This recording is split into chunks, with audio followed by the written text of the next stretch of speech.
monde. Donc, avant de présenter notre prochaine invitée, on aimerait vous faire un petit disclaimer à propos de notre qualité sonore, en fait, des micros. Donc, on n'avait pas encore reçu tout le matériel nécessaire. Donc, on vous demanderait d'être un peu indulgent par rapport à ça.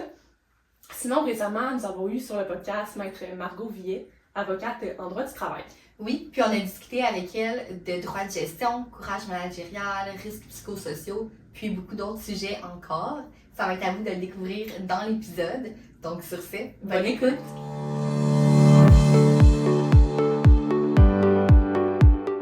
Ce qu'il faut savoir, c'est qu'il y a eu comme une grosse réforme de la loi sur la santé et sécurité au travail. Ouais. Et cette loi-là, cette réforme-là est en plusieurs étapes. Une des premières étapes, ça a été de rajouter l'obligation de l'employeur d'avoir sa politique pour prévenir contre le harcèlement au travail. Ouais. Puis la dernière étape qui termine en octobre 2025 Ouais. cette année, c'est d'avoir un plan de prévention qui inclut les risques psychosociaux au travail. Fait que pas juste se fier sur des produits chimiques qui peuvent être dangereux. Tu pourrais glisser à tel endroit, mais aussi, est-ce que la charge de travail est importante? Est-ce qu'on a assez de soutien? Est-ce que l'autonomie décisionnelle est respectée? Est-ce que, toutes ces questions-là, les employeurs doivent se la poser maintenant? Allô Margot! Allô! On est vraiment contents de t'avoir sur le podcast aujourd'hui. Je suis contente d'être là. Oui, merci d'avoir accepté notre invitation. Puis je pense que ça va être une discussion très enrichissante, mais vraiment très instructive, autant pour nous, parce qu'on n'est pas du tout dans le domaine, que pour les gens qui nous écoutent. Fait que je pense vraiment que c'est très pertinent que tu sois là aujourd'hui en lien avec les lois aussi, un peu comme on jasait avant l'épisode et tout. Fait que, On n'est pas dans le domaine, mais il y a beaucoup de liens À avec faire. Il y a beaucoup de santé liens, le psychologique. droit du travail, la santé psychologique, les RH, c'est tout Tout est interrelié. C'est ça. Ouais. Oui, exactement. Donc, avant qu'on embarque dans notre sujet principal, est-ce que tu voudrais nous faire un petit retour en arrière sur la Margot, je sais pas, peut-être au secondaire, est-ce que tu as toujours su que tu voulais être avocate ou comme d'où ça part un peu ton intérêt pour le droit? Oh my god, ça part de vraiment longtemps. Ok. Je te dirais que le souvenir le plus jeune que j'ai, c'est genre j'ai 7 ans. Ok. Et il y a des brownies, c'est vraiment stupide. Il y a des brownies sur la table et il y a quelqu'un qui prend comme 3 fois plus de brownies que le reste du monde et ça fait en sorte qu'il y a une personne qui se retrouve pas de brownies. Ouais. Ok. Puis là, j'étais comme, c'est injuste. Puis tu sais, le goût de défendre, puis de. Ça, 7 ans, je te dirais environ. Là. Ok. Donc, ça fait quand même vraiment longtemps. Puis, j'ai toujours su que la justice était vraiment pour moi. Ouais. Par contre, j'ai vraiment hésité. Tu sais, j'ai un parcours vraiment typique, là, secondaire, cégep, etc. Sauf qu'au cégep, quand il est venu le temps de faire l'inscription pour l'université, j'ai vraiment hésité entre enseignement d'art au primaire. Ok. Mais t'as ton petit côté créatif. C'est ça fait un lien. Exact. Mais finalement, j'ai eu ma réponse que je rentrais en droit. J'étais comme, OK, let's go, on y va. Puis, c'était comme ton signe. Ouais. Après ça, c'est ça, j'ai fait mes 3 ans de bac, le barreau, puis après ça, mon stage. J'ai eu beaucoup de chance, j'ai fait la moitié de mon stage chez Jury Pop.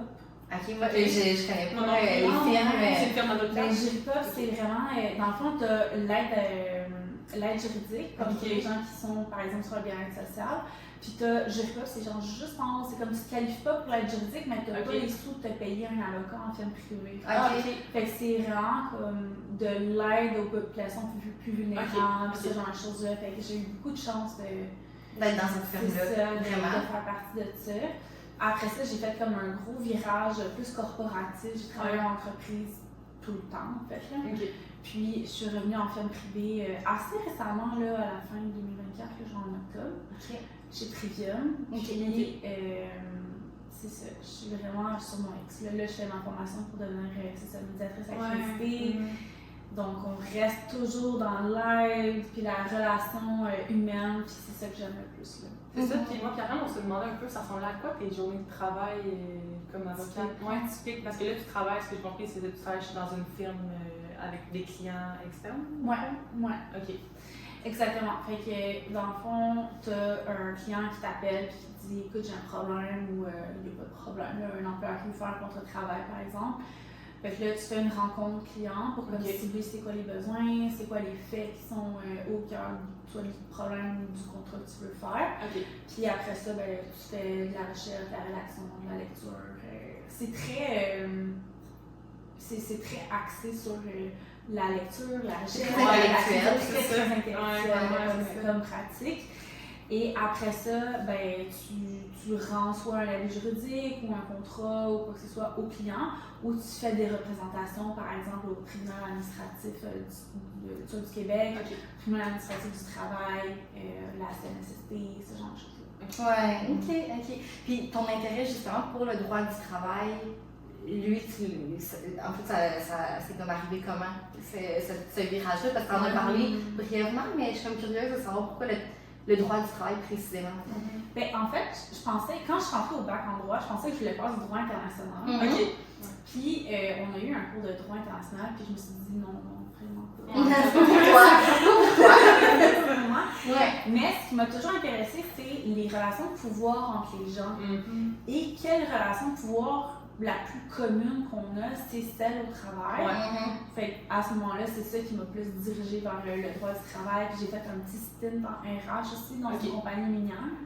Puis ça m'a vraiment confirmé là, que j'étais vraiment dans la branche qu'il fallait, là, qui m'intéressait le plus en tout cas. Puis il y a beaucoup de problèmes. Est-ce qu'il y a beaucoup de problèmes de cas reliés à cette relation-là entre subordonnés et je sais pas. C'est vraiment Tu vois, là, on parlait tantôt avant le début de harcèlement psychologique. Ben ça, c'en est une problématique de pouvoir qui s'installe, une dynamique d'inéquité qui s'installe au travail. Il y a tout ce qui est de la microgestion, il y a de l'insubordination, il y a des congédiements sans cause. Tu sais, il y a plusieurs trucs comme ça où tu vois qu'il y a comme une des deux parties qui a comme le gros bout du bâton puis qui le fait savoir à l'autre. C'est ça. Donc moi, ma job, c'est de venir rééquilibrer un peu là, ce conflit. C'est des équilibres de pouvoir. Exactement. Puis, ben, justement, si on en a parlé un peu, microgestion, est-ce que tu veux le définir? Parce que je pense que ça fait vraiment une belle introduction au sujet du podcast aujourd'hui, les droits de gestion, le courage managérial, harcèlement psychologique, tout ça, puis c'est des choses qui sont très en vigueur aussi en ce moment. On dirait qu'il y a plusieurs définitions de la microgestion, puis exemple, il y a quelqu'un qui va donner je sais pas moi, une situation, puis ils vont dire « Ah, c'est de la microgestion, mais est-ce que c'en est vraiment? » ou définir puis cadrer un peu quel est l'un et l'autre finalement. Ben en termes de... Si vous parlez, mettons, un boss toxique ou un manager toxique, il y a une personne absolument super, Laura Parent, elle s'appelle. Elle fait une recherche actuellement sur les boss toxiques. Puis, dans le fond, à l'interview, je pense une centaine de personnes qui ont expérience vraiment avec des boss toxiques pour essayer de cibler un petit peu quels facteurs ont influencé la relation, puis tu sais, est-ce qu'il y a des patterns qui s'en ressortent. J'ai vraiment hâte de lire là, ses conclusions. Mais effectivement, la microgestion, c'est un droit de gérance qui est mal appliqué chez l'employeur. Fait qu'il faut savoir que l'employeur a un droit de gérance qui lui est conféré par la loi. Là. Donc, dans le fond, c'est l'attribution des tâches, tout ce qui est de la gestion de la performance, des absences, la santé et sécurité au travail, les fins d'emploi, la prévention de harcèlement psychologique, harcèlement sexuel depuis l'année passée. Par contre, ce qu'il faut savoir, c'est que le management, c'est un équilibre entre l'empathie d'un côté et la performance de l'autre côté. Puis il faut atteindre cet équilibre-là pour avoir une bonne gestion, un bon management. Si tu as plus d'empathie que de soucis de performance, tu vas tomber dans un management qu'on dit qui est complaisant, donc un manque de clarté. Tu sais, c'est qui le boss vraiment, c'est quoi mes responsabilités?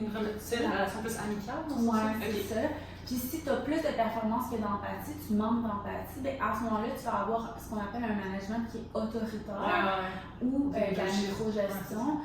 Puis ça crée beaucoup de stress là, chez les employés parce que c'est comme performance, let's go, puis ton état d'esprit qui est derrière ce besoin de performance-là, il n'est pas pris en compte du tout. Là. Donc, c'est un peu comme ça que la microgestion arrive à s'installer dans une dynamique d'équipe. Après ça, la microgestion, c'est vraiment ne pas faire confiance à ton employé. Tu sais, on dit tout le temps, on passe une entrevue, là, on t'embauche parce que tu as des qualités propres à toi, tu as ton expérience de travail, tu as ton savoir-être, ton savoir-faire, etc. Puis l'employeur doit faire confiance à l'employé qui va faire la job d'une façon diligente, d'une façon à accomplir le travail qui lui est demandé. Puis quand il n'y a pas cette confiance-là, c'est là que la microgestion devient vraiment problématique. C'est que le manager pense que tu n'as pas les capacités, le savoir-être, le savoir-faire, peu importe, pour faire les tâches qu'on te demande. Donc il va comme tout le temps venir comme creuser puis gosser sur des détails. Là, souvent, moi j'en ai été victime de la microgestion, là, c'était fou. Puis du côté de l'employé, à ce moment-là, il y a un désengagement. C'est-à-dire qu'il n'a plus envie de travailler pour l'employeur parce qu'il sent qu'il n'y a pas de cette relation de confiance-là. Puis c'est là qu'on va commencer à avoir le présentéisme. Ça, c'est vraiment là, très, très problématique. Le présentéisme, ben, dans le fond, pour les gens qui ne savent pas, le présentéisme, c'est d'avoir soit un désengagement ou un petit souci de santé mentale, ce genre de choses-là, qui fait en sorte que tu continues de travailler, mais mentalement, tu n'es pas là. Tu ne donnes pas ton 100%, tu es là, puis tu tentes tes données, mais tu ne te donnes pas pour ton travail. Puis ça, dans le fond, ça coûte en baisse de performance au Canada là, 3 fois plus que l'absentéisme. Plus que les gens qui ne sont pas là parce qu'ils sont malades. Une personne qui est là, mais qui n'est pas là pour de vrai, ça coûte plus cher. C'est assez intéressant comme ça. Vraiment. Mais je me questionnais, moi, est-ce que le micromanagement, c'est considéré comme. Ça peut-tu être considéré comme du harcèlement psychologique? Il y a beaucoup de similitudes, c'est vraiment une bonne question. Moi, je te dirais que oui, parce que dans le fond, le harcèlement psychologique, c'est une conduite qui se traite par des actes répétés. Donc, tu sais, quand il y a la microgestion, c'est répété, là, c'est un pattern. Puis c'est des comportements, des actes, paroles ou gestes. Donc la microgestion, ça peut passer par toutes ces affaires-là. Et qui, la définition est super longue, mais et qui finit par installe un climat de travail nocif pour l'employé. Puis la microgestion, c'est ça que ça fait en bout de ligne. Donc oui, moi je te dirais que ça peut tout à fait là, être assimilé en ça. Si on se fie entre à la définition, ça cadrerait vraiment. On dirait que c'est étonnant parce que j'ai l'impression que, je sais pas si tu as vu beaucoup de cas où il y a des gens qui sont venus te voir pour te parler de microgestion. Moi, j'ai parlé beaucoup là, à la personne dont je vous ai parlé tantôt, Laura Parent, de ça. Parce que moi, ce qui m'intéresse, en fond, le plus, c'est les risques psychosociaux. Et dans les risques psychosociaux, on a aussi le harcèlement psychologique. Fait que moi, c'est comme ma niche, c'est vraiment ça. Puis elle, c'est vraiment les boss toxiques. Puis on s'en parle tout le temps parce que justement, il y a une grosse corrélation entre effectivement, est-ce que tu es victime de la microgestion, est-ce que tu es victime de harcèlement psychologique, parce que c'est juste un climat de travail qui est toxique. Parce que le système, c'est ça, l'entreprise au complet est comme contaminée. C'est assez difficile à tout départager. Il faudrait quasiment quelqu'un comme se sacrifier d'une certaine façon, comme fasse une plainte à la CNSST pour harcèlement psychologique, qui est victime de microgestion, puis que là on ait une jurisprudence qui soit claire. Mais ça pourrait ça. Ça pourrait. Mais concrètement, mettons, des comportements qui pourraient se rapporter à de la microgestion, ça ressemblerait à quoi? Ça pourrait être, par exemple, essayer de circonscrire quand est-ce que tu es présent sur Teams. Moi, ça m'est arrivé. De vérifier, genre le petit. Exact, le petit. J'ai une boss qui m'a déjà dit hey, je trouve que tu es beaucoup sur jaune aujourd'hui. J'étais comme, il y a rien d'autre à faire que regarder mon statut Teams.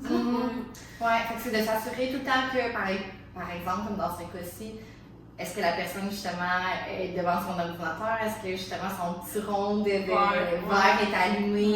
Exact. Ça peut être quelque chose comme ça, mais c'est sûr que ça, en soi-même, c'est pas du harcèlement psychologique. C'est de la microgestion, mais c'est pas du harcèlement psychologique. Ce qui va faire que ça va devenir du harcèlement psychologique, c'est d'autres petits comportements répétés qui vont comme installer un pattern. Ce qu'on veut chercher, c'est vraiment le pattern en tant que tel.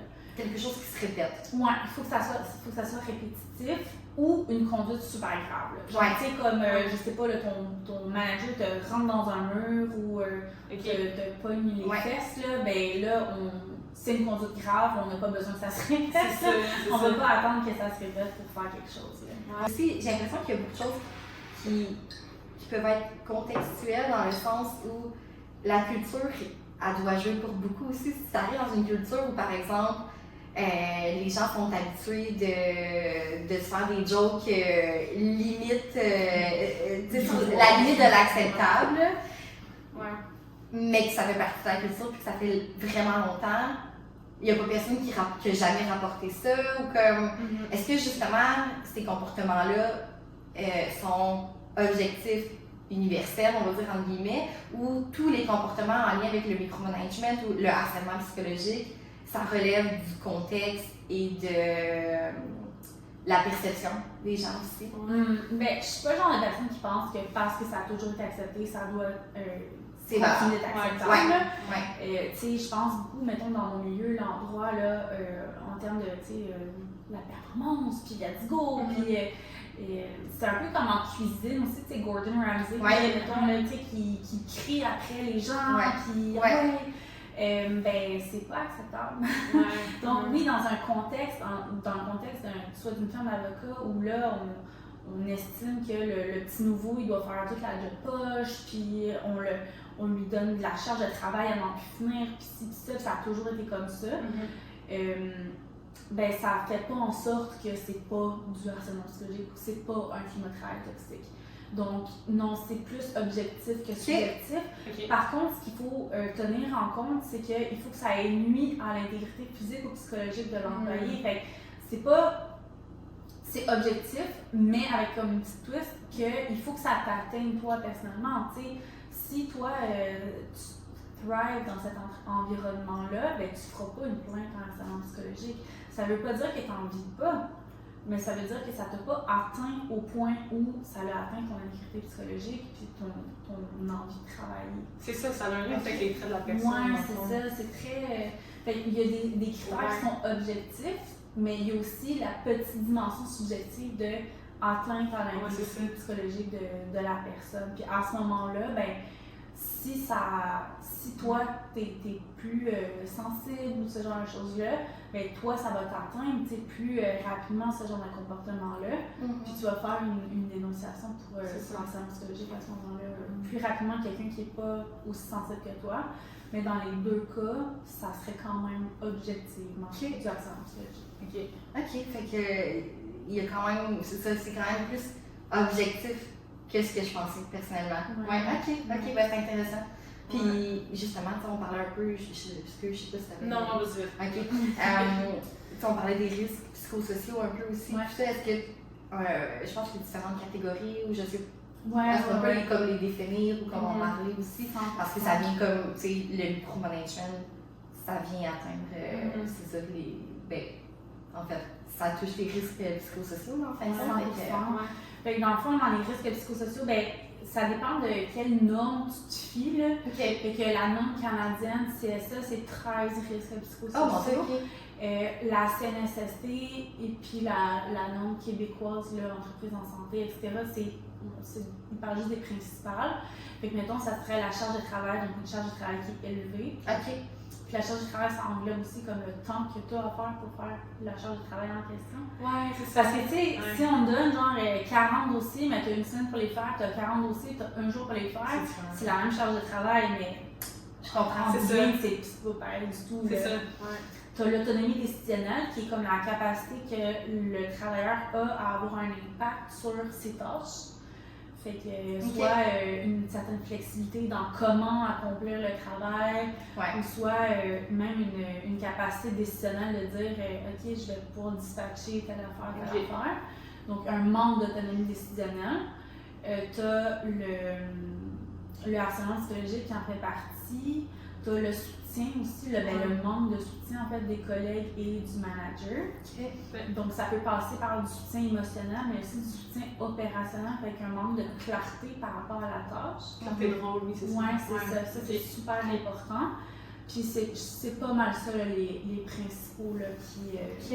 T'as-tu l'impression que c'est pas assez connu dans le monde du travail ou que justement, c'est comme là on en parle, puis moi je veux dire, j'ai entendu souvent là, les risques psychosociaux, mais sans que ça soit aussi concret, comme on veut comme déstigmatiser un peu tout ça, on veut comme en parler plus, que ça devienne justement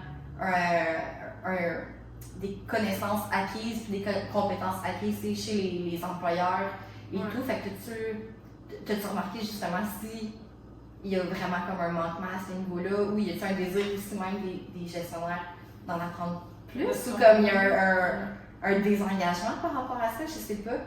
Je dirais qu'il y a de plus en plus d'ouverture d'esprit par rapport à ça, puis on le voit définitivement dans comme plusieurs types de professions. Ce qu'il faut savoir, c'est qu'il y a eu comme une grosse réforme de la loi sur la santé et sécurité au travail. Ouais. Et cette loi-là, cette réforme-là est en plusieurs étapes. Une des premières étapes, ça a été de rajouter l'obligation de l'employeur d'avoir sa politique pour prévenir et contrer le harcèlement au travail. Puis la dernière étape, qui termine en octobre 2025 cette année, c'est d'avoir un plan de prévention qui inclut les risques psychosociaux au travail. Fait, pas juste te fier sur des produits chimiques qui peuvent être dangereux, tu pourrais glisser à tel endroit, mais aussi, est-ce que la charge de travail est importante chez nous? Est-ce qu'on a assez de soutien? Est-ce que l'autonomie décisionnelle est respectée? Est-ce que, tu sais, toutes ces questions-là, les employeurs doivent se la poser maintenant. Puis, ça, c'est vraiment, ils ont jusqu'en 6 octobre 2025 pour avoir ce plan de prévention-là qui est fait. Après ça, c'est sûr que, vu que c'est une obligation légale, ben là, ils commencent à dire OK, il faut qu'on en prenne, il faut qu'on se pose des questions. Puis... Est-ce qu'ils sont accompagnés pour qu'ils soient plus Oui. Dans le fond, tu as le site de la CNSST prévoit comme un petit squelette là, qui est plus ou moins bien fait, à mon avis, de plan de prévention. Moi, j'en fais là, pour les employeurs des plans de prévention qui incluent les risques psychosociaux. Je fais des politiques de harcèlement pour les employeurs, ce genre de choses-là. Donc, moi, ça fait vraiment partie de mon quotidien. C'est pour ça, peut-être que j'ai une facilité à le dire, le vulgariser. Exactement. Mais il faut savoir que, dans le fond, tu as 3 façons de travailler sur tes risques psychosociaux comme employeur. Tu as en amont, tu viens prévenir les maladies. Fait que, mettons, tu viens cibler justement la charge de travail, ce genre de choses. Ça peut passer par un questionnaire qu'on donne aux employés pour voir là, où sont les lacunes puis qu'est-ce qu'on pourrait travailler. Après ça, une fois que les gens sont malheureusement malades, donc ils font des burn-out, surtout, ce genre de choses-là, le trouble d'adaptation. Donc à ce moment-là, ça va être de faire de la formation sur la gestion du temps, sur le harcèlement psychologique, sur les risques psychosociaux, sur ce genre de choses-là, aux gestionnaires, pour que les gestionnaires puissent venir cibler un petit peu là, les red flags avant que la situation empire. Puis après ça, pour prévenir, donc un plan de prévention tertiaire qu'on appelle, ça va être de mettre en place des trucs comme un PAE, un programme d'employés. Ça peut venir être des moments de bien-être aux employés, ce genre de choses-là. Donc ça, c'est un plan qui est vraiment complet, qui a des ressources là, concrètes pour les employés pour prévenir à ce moment-là qu'il y ait des rechutes. Ça peut passer par organiser les retours au travail progressifs tout le temps. Tu sais, quelqu'un qui est en burn-out, qui n'a pas travaillé depuis 6 mois, là, tu ne peux pas le remettre dans son milieu one shot, ça ne marchera pas. Il faut qu'il y ait une progression et tout ça. Donc à ce moment-là, d'avoir des retours au travail progressifs ou des tâches modifiées, ben, ça vient aussi là, aider à pallier les risques psychosociaux que la personne pourrait se trouver. Ah, mais c'est bien. En vrai, je me dis, c'est comme.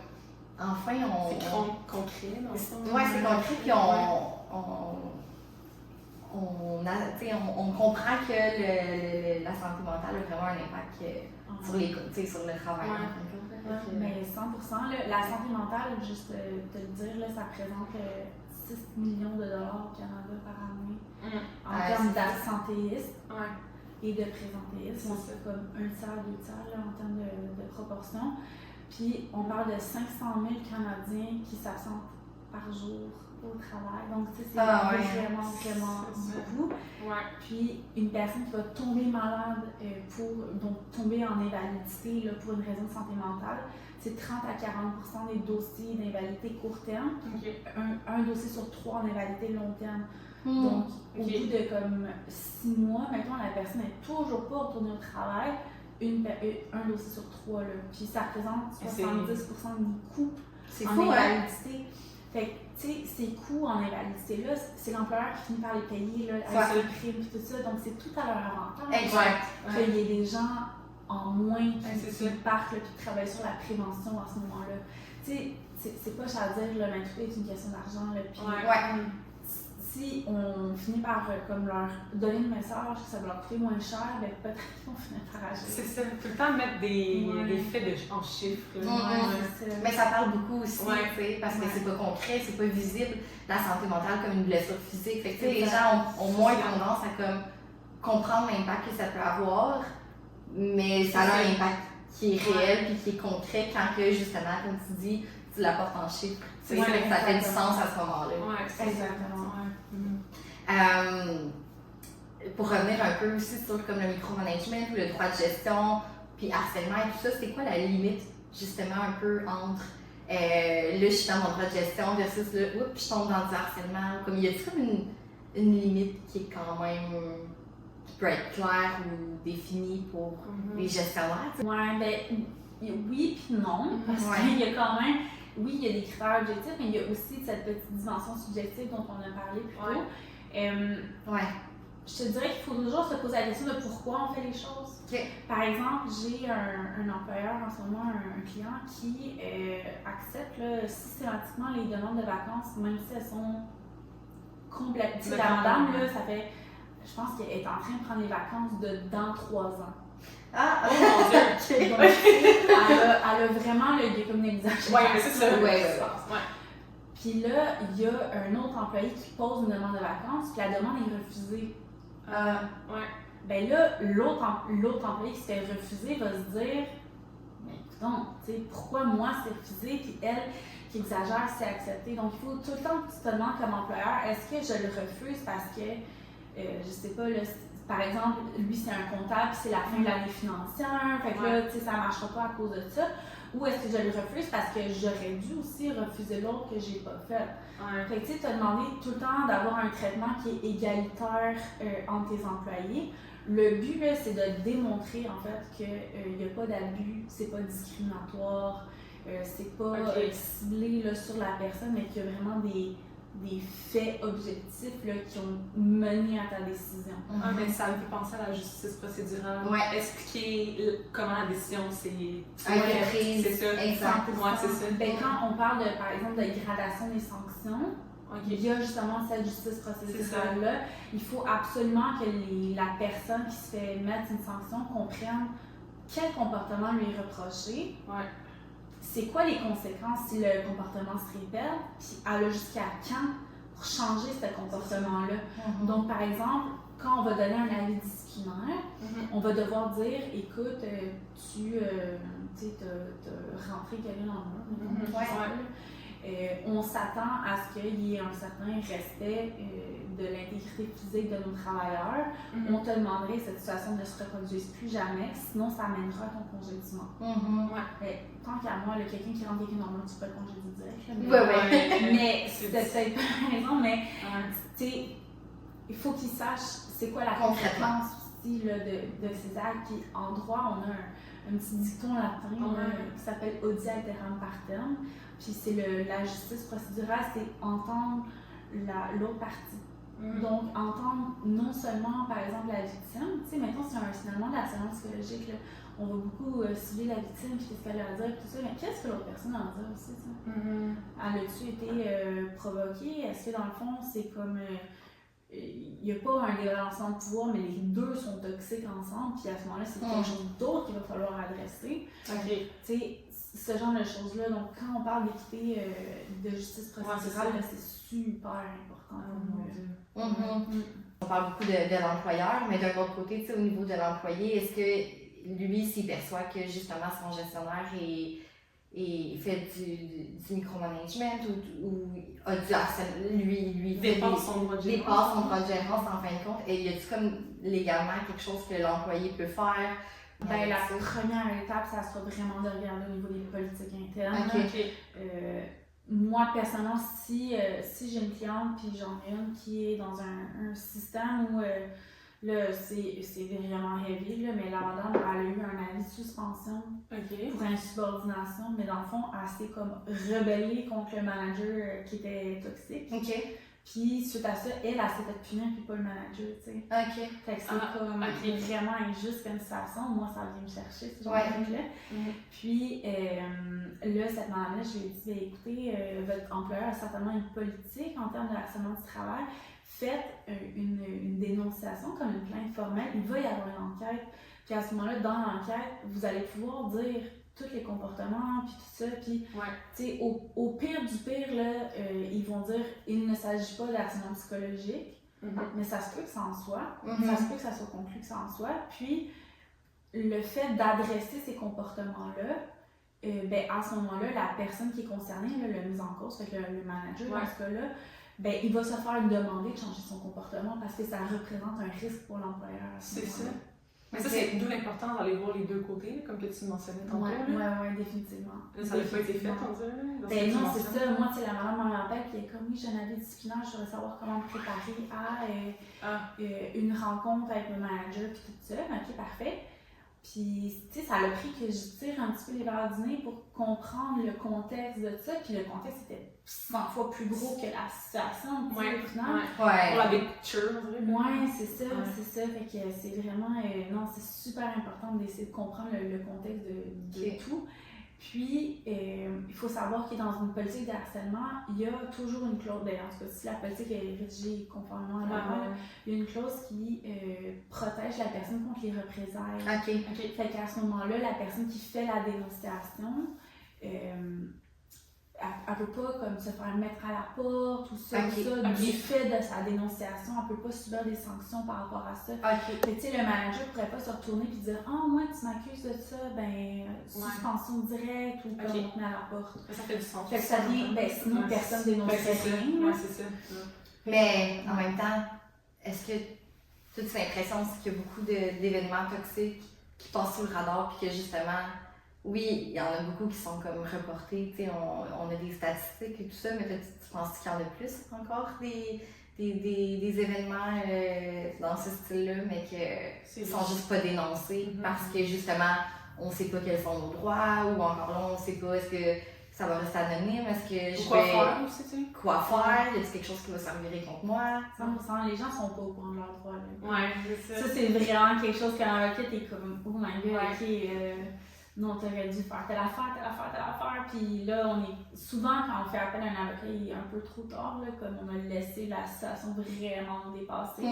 D'où l'importance, en fait, de dire aux gens, tu sais, regardez vos politiques de harcèlement, regardez c'est quoi vos droits. Au pire, là, appel à la CNSST, ils sont tellement fins, c'est sûr qu'ils vont te répondre. Voici des choses que vous pouvez faire, puis sûrement qu'ils vont te dire consulter un avocat parce qu'eux, ils n'ont pas le droit de donner l'avis juridique ou quoi que ce soit. Mais ils vont au moins comme venir t'aiguiller puis te dire il y a une problématique. Tu sais, moi, ma manager toxique, là, j'avais appelé le PAE. On était avec Dialogue. Puis en urgence, là, on a eu une rencontre très conflictuelle. Puis moi, j'ai appelé Dialogue en urgence. Je leur ai dit j'ai besoin de parler à quelqu'un maintenant. Puis la personne m'a dit au téléphone faites une plainte à la CNSST. Là, ça n'a pas de sens, qu'est-ce que vous vivez.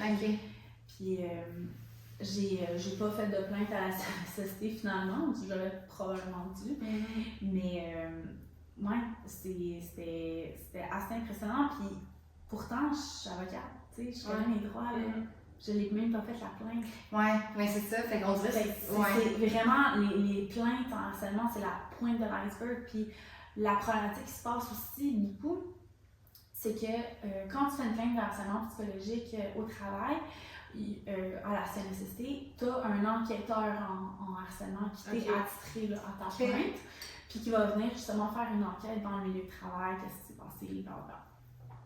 La première partie, c'est que ça prend environ 8 mois actuellement d'avoir un enquêteur qui est attitré. Ils sont débordés.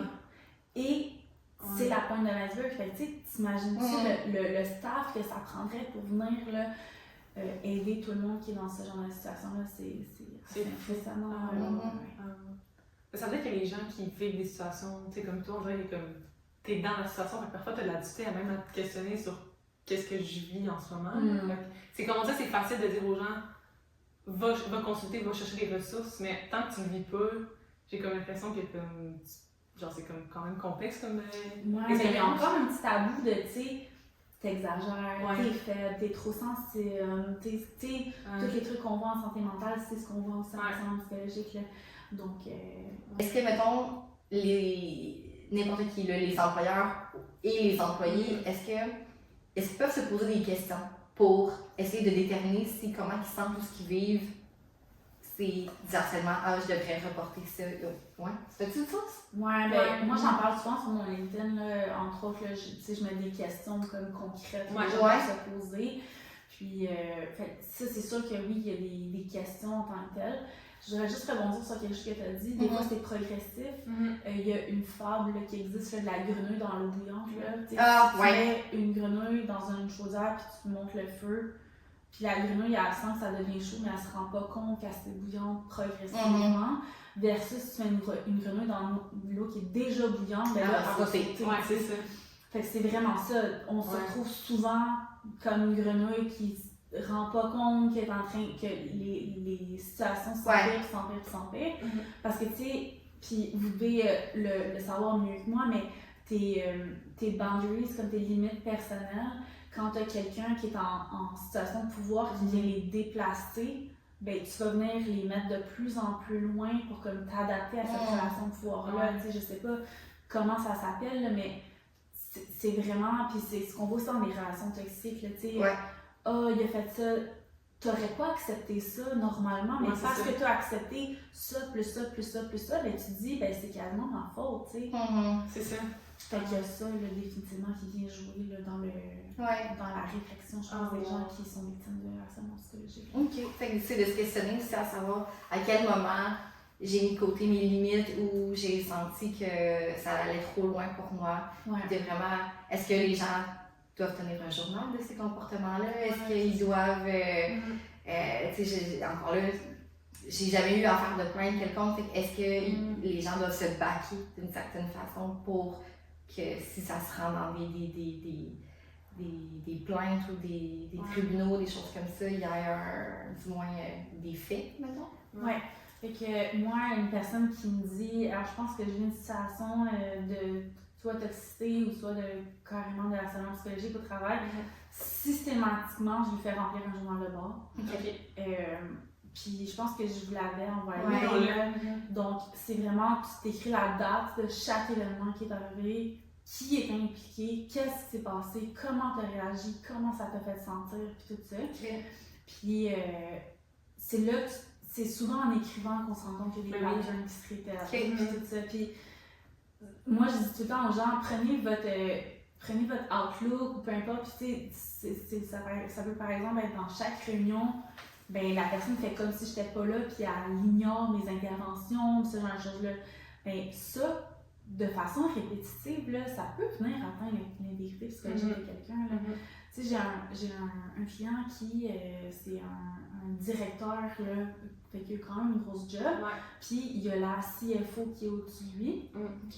Puis la CFO dit tout le temps qu'il est incompétent, que quand, mettons, il soumet une idée, elle prend son idée et elle fait comme si c'était son idée à elle. Elle le met de côté, elle ne met jamais en copie conforme sur les courriels. Ben, tu sais, ça, c'est tous des petits patterns qui nous donnent des indices qu'il y a un harcèlement psychologique qui s'installe.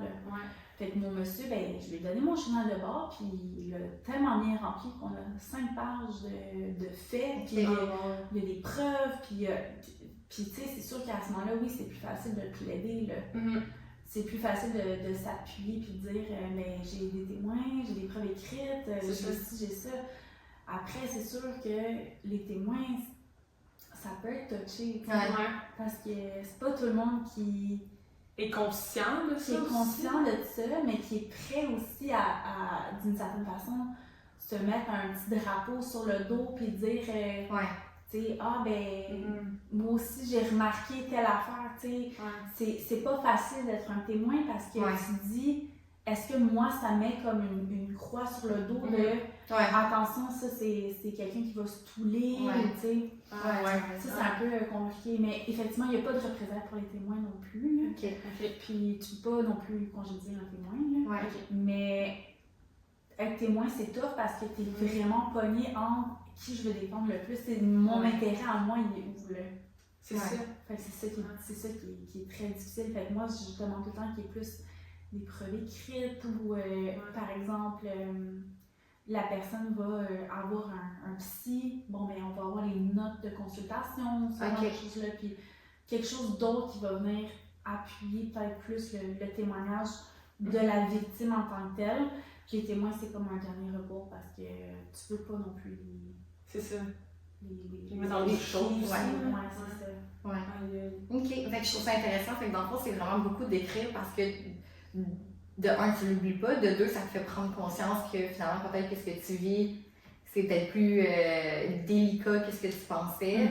Puis justement, tu sais aussi, quand tu accumules les preuves, ben, tu te rends compte que l'ensemble de l'événement ou des événements est quand même plus important que ce que tu pensais parce que, tu sais, comme tu dis, de ne pas mettre en CC ou de s'approprier, mettons, les idées d'une personne et tout, indépendamment les uns des autres, tu sais, ces événements-là, c'est facile de revirer du revers de la main et de faire comme « Oh mon Dieu, c'est correct, c'est juste une fois » ou comme « Oh non, ça me dérange pas », mais au final, tu sais, quand tu accumules tout ça, tu te rends compte que ouais, ça m'arrive quand même souvent, tout le temps par la même personne, c'est plus fréquent que ce que je pensais. Tu sais, comme. Je pense que l'aspect d'écrire, c'est vraiment un bon point, puis c'est très concret aussi pour les gens, fait que ça, je trouve ça vraiment le fun, parce que justement, le harcèlement psychologique, c'est pas quelque chose qui est concret. Fait comme de pouvoir aider, mettre des mots là-dessus concrètement, puis de rendre tangible l'intangible, ça peut peut-être donner espoir à certaines personnes qui peuvent peut-être en vivre puis qui savent pas trop comment apprivoiser, mettons, ce qu'ils vivent. T'sais. Des fois, c'est comme des émotions, mais comme les émotions sont-elles justifiées ou elles le sont pas, puis c'est moi. T'sais, on a tendance à se remettre aussi beaucoup en perspective puis à se demander si c'est valable. C'est mieux quelque chose en fait. Ouais, c'est ça. Fait que je pense que c'est vraiment... ouais, c'est ça. Je trouve ça intéressant, c'est un bon point. Puis c'est aussi que, tu sais, à contrario, mettons, genre, j'ai un monsieur qui m'a dit qu'il était victime de harcèlement, puis je suis comme, parfait, on va regarder les faits ensemble, puis tout ça, puis c'était comme. C'était pas du harcèlement. C'était un droit de gérance qui était normal de l'employeur. Il était comme, moi, j'aime te rencontrer pour ma performance, puis mon absentéisme supposé, mais tu sais, j'ai juste pris comme 6 jours de maladie. Dans les 2 derniers mois, je suis comme, ben, tu sais, 6 jours de maladie dans le dernier mois, c'est quand même... Puis c'est quand même beaucoup, là. Ça dépend c'est pourquoi. Puis est-ce que vous devriez plutôt considérer l'invalidité? Puis tu sais, à ce moment-là, qui est comme, ben non, là, une fois c'était ça, une fois c'était ça, une fois c'était ça, une fois c'est ça. Ok, parfait. Il n'y a pas d'invalidité en tant que telle, là. C'était comme différents motifs. Mais, ok, puis votre performance, ben là, tu sais, ça me tente plus cette job-là, puis je me cherche une autre job, puis ok, ben tu sais, ça se peut que tu te fasses rencontrer par ton boss pour ta performance. C'est là qu'on voit vraiment les limites, si on veut, entre le droit de gérance puis le harcèlement psychologique. Puis tu sais, la personne peut se sentir ciblée, quoi que ce soit, mais il faut que tu te remettes en question, si tu es un peu comme personne, puis te dire, est-ce que j'ai contribué aussi à ce système-là? Puis est-ce que tu fais vraiment ta job que tu es supposé faire ou c'est dans ta reste, tu sais, il y a ça aussi, là. Exactement, parce que, tu sais, comme j'ai dit, là, une rencontre, par exemple, de performance ou d'absentéisme, c'est du droit de gérance normal, c'est pas du harcèlement psychologique, sauf si c'est abusif ou discriminatoire. Là, ils pouvaient pas démontrer que c'était abusif ou discriminatoire, c'est ça. Là, c'était vraiment basic. Je vois le temps qui file. Avant, dans le fond, qu'on se rencontre, on avait posé des questions à notre auditoire. Puis dans le fond, on en a quelques-unes, fait que j'aimerais ça les poser aussi pour que les gens qui nous écoutent puissent... c'est vraiment intéressant. Mais en tout cas, toute la discussion aussi est vraiment. C'est est vraiment. Oui, c'est ça. Pas le Mais c'est ça montre à quel point c'est comme. C'est très complexe. Ouais, c'est c'est comme. complexe. Ouais. Savoir vers qui aller, puis être capable de déceler, puis c'est ça, voir les limites en droit de violence, puis harcèlement psychologique. Je trouve que c'est quand même un sujet comme passionnant, mais aussi comme ça mérite d'être parlé aussi. Ouais, définitivement. Faut que les gens se posent plus de questions. Il faut que les employeurs se posent plus de questions de pourquoi je fais les choses. Est-ce que je rencontre cette personne-là parce que il y a réellement un problème ou c'est juste qu'en meilleur, des fois, c'est pas un bon fit de personnalité. Ça se peut aussi, ça. Un conflit au travail, là, c'est pas nécessairement des harcèlements psychologiques. Exact. Un conflit, on peut pas s'entendre avec tout le monde. Non, c'est ça, c'est des opinions différentes parfois. C'est ça. Fait que, ça se peut que ça soit juste un conflit de travail, puis c'est tout, là. C'est ça. C'est pas nécessairement, il n'y a pas d'enjeu de pouvoir nécessairement. Ouais. Fait que c'est ça, c'est quand même complexe, mais c'est aussi important d'en parler, puis c'est important de s'informer sur nos droits ou sur nos politiques, comme, tu sais, qu'est-ce qui se passe, c'est comme, de rappeler justement, tu sais, aux gens de, comme, c'est ça, les politiques sont écrites, je comprends, des fois, c'est comme, ça ne tente pas de les lire, on passe ça vite, mais elles sont écrites pour une raison, puis c'est important de vraiment en prendre conscience. Est-ce que tu veux y aller avec la première? Oui! Donc, c'est une question en lien avec la grille de classification. La personne mentionnait, est-ce qu'on a le droit de demander la grille de classification des postes à notre employeur si on est convaincu qu'on effectue les mêmes tâches ou l'équivalent, mais qu'on est classé différemment, ce qui a un impact sur le taux horaire, par rapport à quelqu'un d'autre, par exemple? Ça, c'est vraiment une question de négociation. Donc, c'est vraiment, il n'y a pas un droit en tant que tel d'obtenir ça, sauf dans un milieu syndiqué ou, par exemple, au gouvernement. À ce moment-là, ces grilles-là sont disponibles. Par exemple, un milieu syndiqué là, va donner une prime de nuit, une prime de supervision, une prime de telle affaire. Fait que ça, oui, effectivement, tu as la grille de classification automatiquement. Mais si tu es un employeur privé, là, mettons, là, tu peux refuser de donner la grille de classification. Ils peuvent refuser. Tu peux le demander, ça se peut qu'ils disent oui, ça se peut qu'ils disent non. Mais rendu là, c'est vraiment de la négociation. Puis, à ce moment-là, je dirais à cette personne-là de plus noter vraiment par écrit, c'est quoi les tâches que je fais, c'est quoi les responsabilités que j'ai. Puis rencontrer mon manager puis lui dire, écoute, vu que je fais ça, je pense que je mérite telle affaire.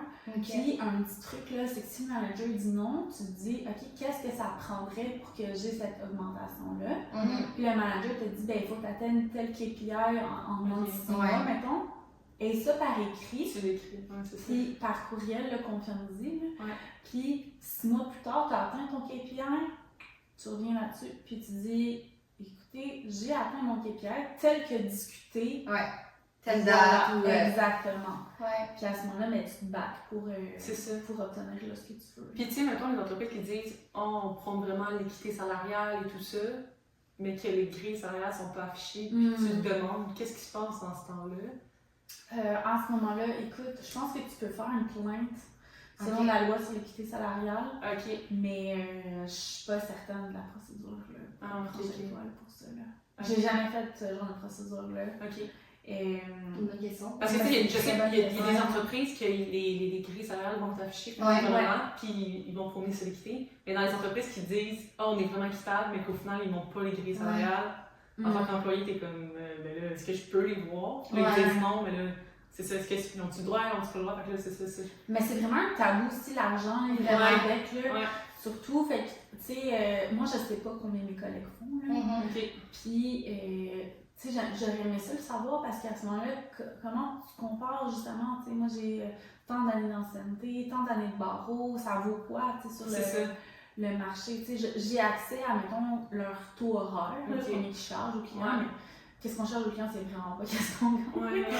Fait que, tu sais, c'est un peu, ça serait une conversation aussi à avoir avec les gens que tu penses que tu es équivalent, tu sais. D'aller voir les employés, les collègues. C'est ça. C'est ça. Mais je te dirais, l'affaire le petit truc du email, là, c'est vraiment, moi, ça a tout le temps fonctionné. Fait que tout garder, c'est ça, par écrit, le plus possible. Chaque fois que tu as une conversation avec ton gestionnaire qui est un peu comme, soit conflictuelle ou soit que tu cherches à obtenir quelque chose ou que tu as promis quelque chose, un petit résumé par écrit. Nous venons nous rencontrer tel jour, nous avons discuté que tant, voici ce qui a été nommé, identifié. Puis comme ça, t'as tout le temps ta preuve écrite. Ok. Je sais pas si c'est une déformation professionnelle. Non, mais je pense que ça aide, là. oui, je pense que c'est un bon truc. Puis des fois, on y pense pas ou on pense pas que ça peut vraiment aider, mais comme je pense que de se baquer dans tous les cas, c'est quelque chose qui... Fait que là, ce que je comprends, c'est que les entreprises sont pas syndiquées, ils ont le droit de pas donner la grille salariale, Ok, ça je le savais pas, c'est ça, tu vois. Ok, Ok. cool. Bon ben, merci pour la Vraiment. Quels sont les droits en tant qu'employeur lorsqu'un employé ne convient pas à l'emploi? Fait que je pense aussi, par exemple, quelqu'un peut-être qui vient de terminer sa probation, puis finalement, ça convient plus parce que peut-être la probation a été faite, puis là maintenant, je sais pas, là, tu sais, il a peut-être laissé aller ou quelque chose, puis... Fait qu'à ce moment-là, la période de probation c'était correct, mais là on est hors période de probation, puis là tu te rends compte que là, ça marche pas. Ouais, c'est ça. Mais c'est une question de fit, de personnalité ou c'est une question de KPI? Ok. Tu sais, si c'est une question de personnalité, ben c'est dommage, mais c'est à toi de comme, gérer un peu la situation. Sauf si effectivement elle a une personnalité très conflictuelle, très qui pourrait te mettre dans le trouble en termes de harcèlement psychologique. Ouais, dans ce contexte-là. Ça, à ce moment-là, tu peux rencontrer la personne puis lui dire moi j'ai eu ce cas-là, une madame qui s'est fait rencontrer pour son comportement, puis vraiment on a écrit, l'employeur a écrit une entente dans le fond, là, que s'il y avait tel comportement, ça donnerait lieu à telle sanction. Ok. Fait que ça, c'est possible. Ok. Si c'est une question de performance, mais encore une fois, est-ce que les objectifs étaient clairs? Est-ce que les conséquences de la non-réalisation des objectifs étaient claires aussi? Est-ce que c'est juste t'auras pas ton boni ou est-ce que ça sera on va te congédier? Tu sais, les stakes, les... Mettons, si tu n'atteins pas tant de ventes à la fin de l'année, on te met dehors, ils peuvent faire ça? Non, pas vraiment. Non? Non, ils peuvent pas juste te mettre dehors pour ça. Là. Ils peuvent te rencontrer avant, tu sais, une gradation des sanctions, te dire genre, ben écoute, on a remarqué une baisse de performance, on va te mettre sur un plan de performance. Un plan d'action. C'est sur un plan d'action. Puis là, mettons, si le plan d'action ne fonctionne pas, là, effectivement, on peut avoir des sanctions plus graves.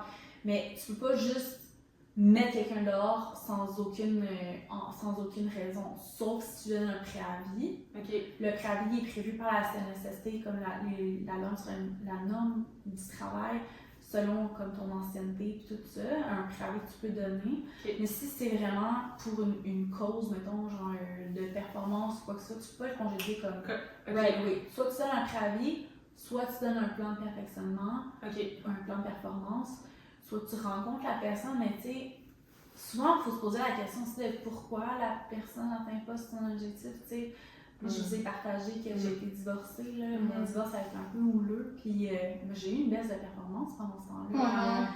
Puis à la place de me dire « Hey, je sais que tu vis une situation difficile » ou whatever, mon manager m'a tout de suite dit « plan de performance », puis j'étais comme « c'est pas ça que j'ai besoin en ce moment. » Ta vie personnelle en ce moment, ça affecte ton Exactement, fait que tu sais, juste avoir un petit peu d'empathie et de comprendre aussi la situation de l'employé à place de juste le congédier puis d'attitude. Ça va donner un employé qui est plus loyal aussi. Moi, je suis juste partie de cette entreprise-là. J'étais comme, vous n'avez pas mon bac, je vais pas avoir le vôtre non plus. Là. Mais si je m'étais fait rencontrer puis je m'étais fait dire, hey, on a remarqué qu'il y a un changement, tu sais, il y a quelque chose qui va pas, tu as accès à un PE, blablabla. Mais en ce moment-là, j'aurais tout donné pour cette compagnie-là. Parce que je me serais supportée. C'est ça. En tant qu'employeur, il faut te poser aussi la question de c'est quel type d'employeur que tu veux être. Ok. C'est un bon point. La bienveillance, là, ça paye. La bienveillance. Vraiment. Ok. Puis, est-ce que tu veux y aller avec la dernière? Pourquoi les directions ont si peu de courage managérial?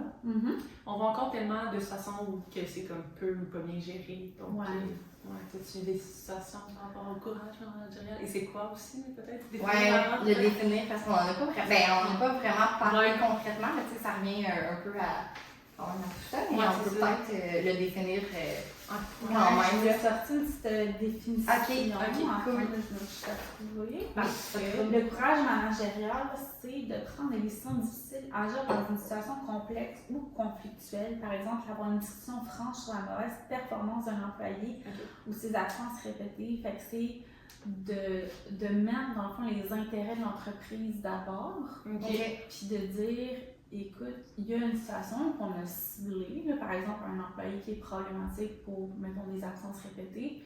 Comment on adresse ce problème-là? Ça, c'est le style de management. Mais le courage, ça va être de séduire la rencontre. Parce que la rencontre peut aller de comme plein de façons différentes, mais juste la séduire puis dire, OK, on adresse ce problème-là. Ça, c'est le courage managérial. Si tu fais face à une situation qui est difficile, mais qui est nécessaire pour le bon fonctionnement de l'entreprise. Ah, mais c'est clair. Ouais, vraiment. Puis, pourquoi, fait que, tu sais, mettons, c'est ça, si on répond à la question, tu sais, pourquoi il y a des gestionnaires ou dans les entreprises, il y en a si peu, tu sais, de gens qui sont à l'aise d'adresser des situations qui sont difficiles ou de comme, on va laisser. Ils vont comme fermer les yeux au lieu de fermer les yeux ou laisser les choses s'accumuler comme. Ben, c'est plus facile. Facile le statu quo. Mais il y a aussi un manque de formation des gestionnaires. Tu sais, souvent, là, dans toutes les entreprises dans lesquelles j'ai travaillé, là, comme tu travailles au bout d'un certain temps, on te montre comme manager, mais c'est pas parce que tu étais un bon exécutant que tu vas être un bon gestionnaire. Non, c'est ça. Fait que, puis il y a pas de formation qui se donne pour passer ce palier-là. Donc à ce moment-là, ben, qu'est-ce qui va faire en sorte que tu vas avoir le courage managérial si on te l'a jamais montré? C'est ça. Ben, tu sais, je te dirais que c'est vraiment un manque de formation de gestionnaire. Puis aussi, les gens ont peur de tomber dans le harcèlement psychologique, puis ont peur qu'on va avoir des sanctions, ce genre de choses-là suite à ça. D'être mal compris. D'être mal compris. Mais je pense qu'une communication claire, là, c'est quoi tes attentes, c'est quoi les conséquences si tu n'atteins pas les attentes, c'est quoi le temps que tu as pour répondre à ces attentes-là. Si ça, c'est clair, là, il n'y en a pas de harcèlement psychologique. C'est ça. Si ta relation est bonne avec ton employeur, ça revient encore à la relation subordonnée puis superviseur, mais c'est tellement important. Vraiment. OK. Parfait. Ben, je pense que ça faisait le tour. Mais toi, on avait eu aussi de ton côté? Oui, moi j'avais eu une question qui était est-ce que c'est légal de dire qu'on perd ses vacances si elles ne sont pas utilisées après un certain temps? Tu sais, on a aussi des fois dans les entreprises, tu as, je sais pas, 4 semaines de vacances par année. Si tu les prends pas, ils sont pas reportables comme tu les perds. OK. Ou sont pas comme payés, dans le fond? Il y a des gens qui disent que tu les perds. Tu les perds. Comme si tu prends juste tes 2 semaines de plus, mettons, ben, tu peux pas les reporter, tu peux pas rien faire. Tu les perds. Ou si tu les reportes dans l'année d'après, fait que là, t'es rendu à 6 semaines, l'année d'après, puis là, tu peux pas les reporter plus que 2 ans, mettons, sinon tu les perds. Est-ce que c'est légal de dire ça? Fait que non, effectivement, il faut qu'elles soient payées. Tu peux perdre ton temps de vacances, mais tu peux pas perdre l'équivalent monétaire de vacances. Et que ça, c'est vraiment important.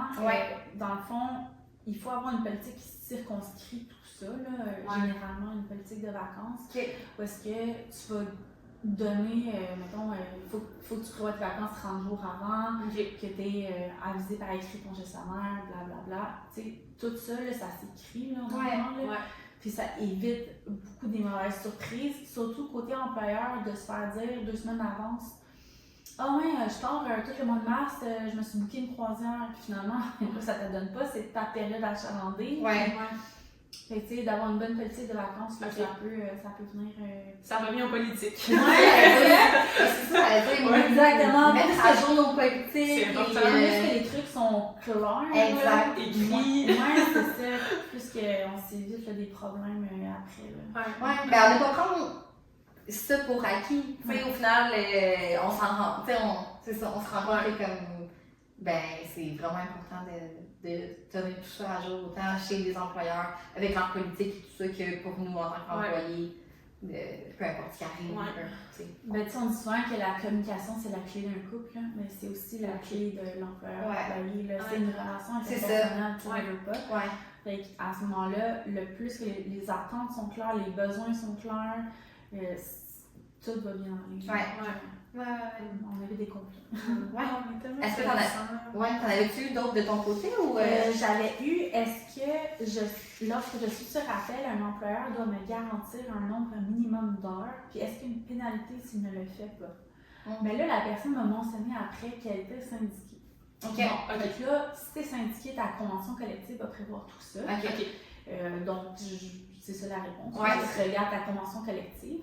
Mais si tu as une interrogation par rapport aux conditions de travail dans un milieu syndiqué, il faut aller voir ton conseiller syndical. Comme lis ta convention collective, c'est important de savoir c'est quoi nos propres droits. Mais sinon, va voir ton conseiller syndical.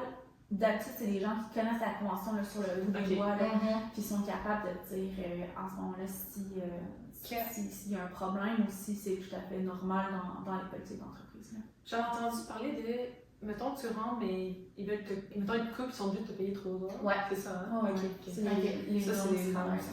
C'est bon. Partout, peu importe ça, syndiqué ou non syndiqué. Ben, partout sauf si t'es.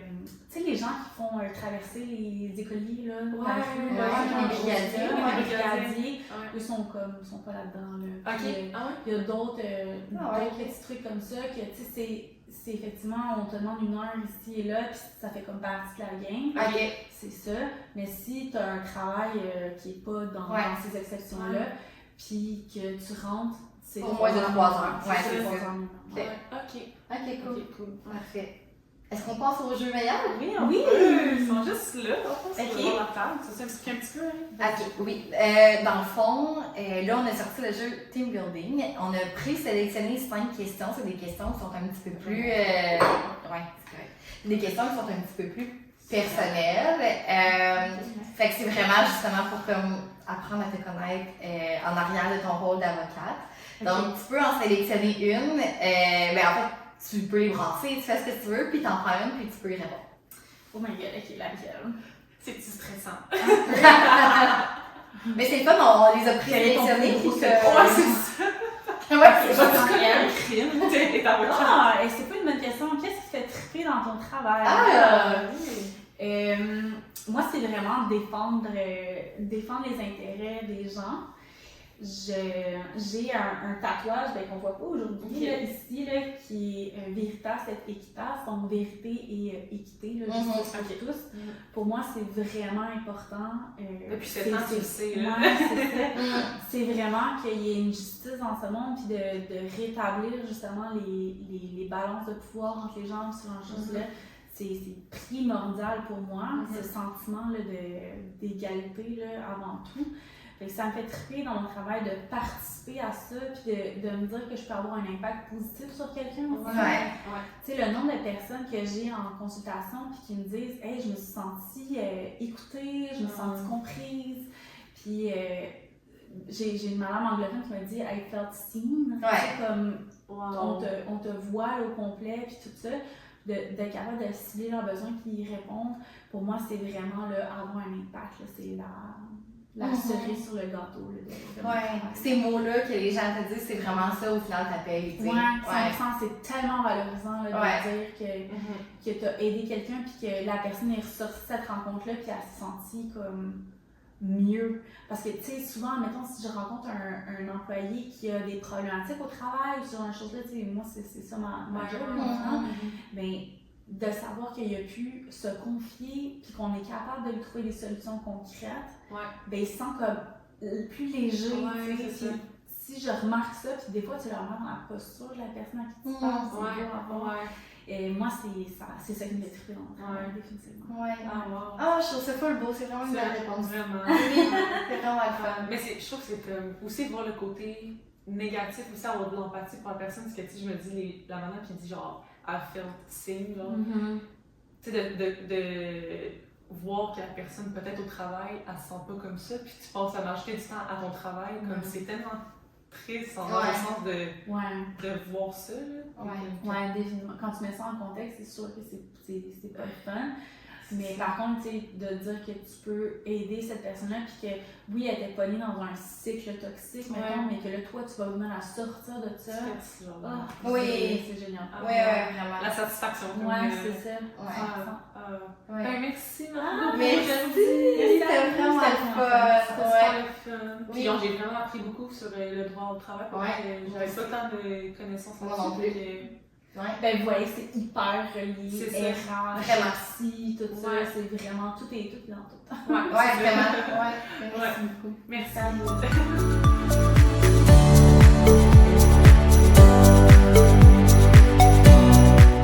N'hésitez pas à nous suivre sur nos différentes plateformes Spotify, Apple Podcasts, Instagram, LinkedIn et TikTok. Nous partageons du contenu régulièrement. Soyez des nôtres et prenez part à des discussions enrichissantes sur différents thèmes en lien avec la santé organisationnelle.